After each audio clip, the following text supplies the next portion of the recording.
නැසිවිල්ලක් නැතිව හිතේ පහසුවෙන්ම තිබෙන ලෙසට ගෙමිදුලේද බැල්කනියද ඔයාලට දේශීය මල් පැලයක් වෙන කියලා ගන්න ඕන නම් කතා කරන්න. මේ පැල තියෙනවා මල් පිපිච්ච.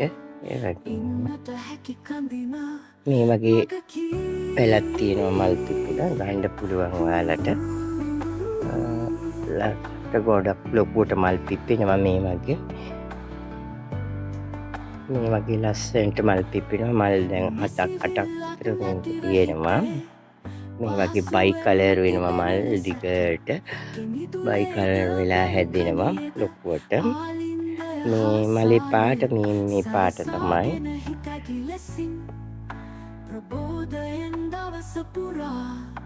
මේකේ තනි පාටක් තියෙන්නේ. මේ අවුව වැටලා හින්දා නිකන් ෆ්ලෑෂ් එකක් වගේ පේන්නේ. මේකේ දම් පාට තනිම පාට. එහෙම බයි කලර් වෙනකොට තද කොළ පහයටත් මේ හැරෙනවා. මල ලොකු වෙනවා. ඒ වගේම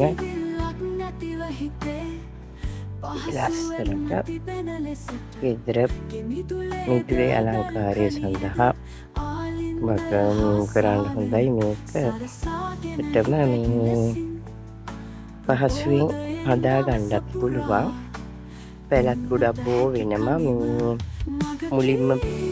මුලින්ම පැල ගොඩක් එනවා. නිසා වීමත් හොඳයි.